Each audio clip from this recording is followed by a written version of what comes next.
How many of you smoke cigarettes or know someone who does? Sure, most of you do. Every year, hundreds of thousands of people around the world die from diseases caused by cigarettes. I would like to pass this. I think it's very interesting because my friend went to Egypt and she bought these cigarettes and they all come with a picture of either like a dead baby or a guy like this. I guess you can see that. While researching for database on the effects of cigarettes, once again, I was reassured that smoking kills. Just like how I learned that smoking cigarettes is a harmful habit, I also found out that it also affects those who are around people who do smoke. Many nonprofit organizations have been trying real hard to convince people not to smoke. Although these organizations have made public negative propaganda on tobacco companies pay lots of money to keep their product around. In this manner, I would like to introduce my first main point, secondhand smoke. First of all, I would like to define what secondhand smoke is. Secondhand smoke is the smoke that is inhaled unintentionally by a non-smoker. Besides hurting themselves, cigarette smokers also cause harm to those who don't smoke. It's done by a process we label secondhand smoke. The idea that cigarette smoke could harm a person who does not smoke cigarettes started by British delegate Sir George Godber. He instructed the World Health Organization on how to get smokers to quit. In the article Science and Secondhand Smoke by Sydney Zion, she implies, Sir George understood what it would take to overcome the mindset of smokers, make the nicotine addict believe that they delivered death to innocent bystanders for the mother of all guilt. That would just be a hypothesis back in 1975. Since then, there have been many rigorous scientific studies that prove secondhand smoke can cause harm and even death to those who are exposed to it. In a report titled Secondhand Smoke by the Beverly Foundation says, secondhand smoke is a known carcinogen and contains more than 50 chemicals that can cause cancer. Besides cancer, secondhand smoke can also cause heart disease, respiratory problems, and infant death syndrome, etc. Another downside of secondhand smoke is that it affects those who can't really do anything about it, children. The World Health Organization conducted the World Youth Tobacco Survey between 1999 and 2005. It found that approximately 44% of youth were exposed to secondhand smoke, and that 47% had at least one parent who smoked cigarettes. Those children who are exposed to secondhand smoke grow in an environment where secondhand smoke is constantly being inhaled, therefore the risk of getting a sort of cancer increases tremendously. Unlike secondhand smoke, firsthand smoke is 100% induced. Therefore, the smoker is making his or her own decision to light up that cigarette.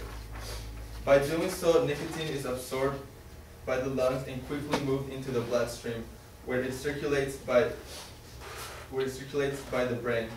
This process happens very fast. Once the nicotine reaches the brain sends signals to the body, giving the smoker the sensation of cigarettes.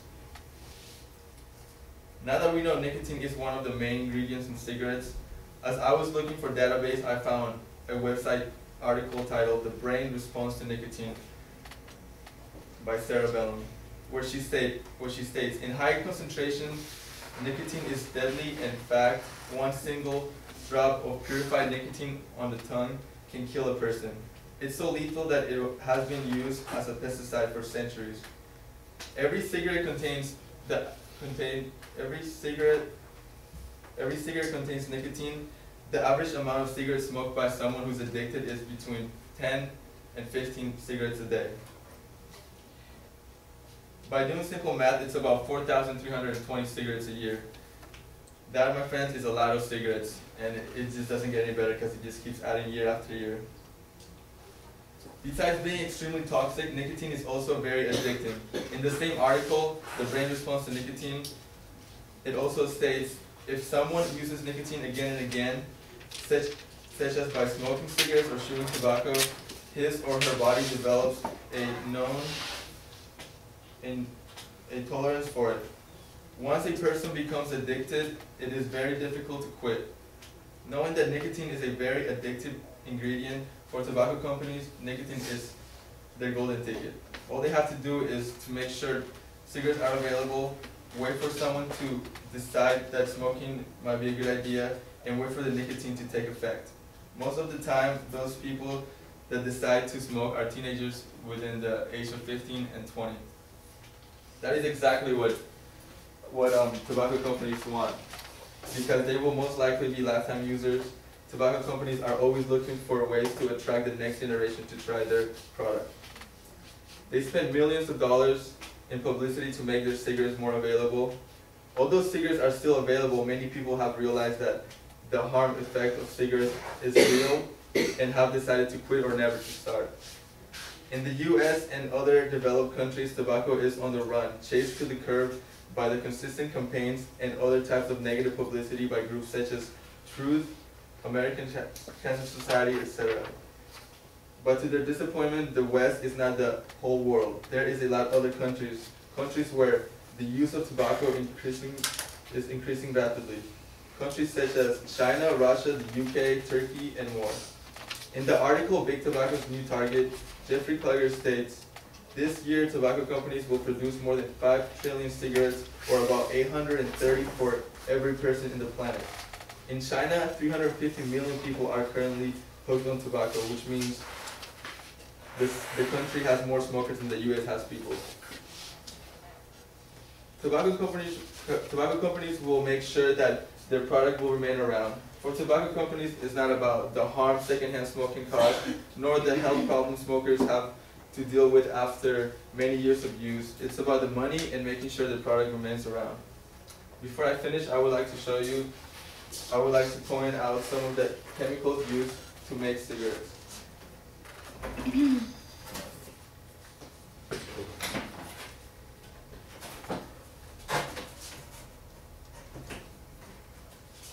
It has tar, which is also used for rust surface, carbon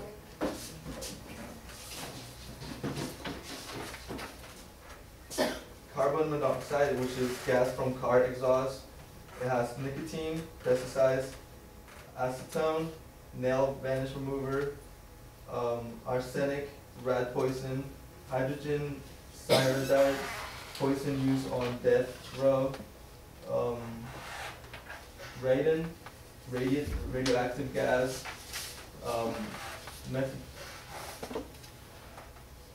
methanol, which is rocket fuel, and right here you can see the fatalities done by cigarettes, and 123,000 are from lung cancer, 86,000 are from heart problems, 90,000 from chronic lung disease, 84,000 from other diagnoses, 17,000 from strokes, and 34,000 from cancer. That's it.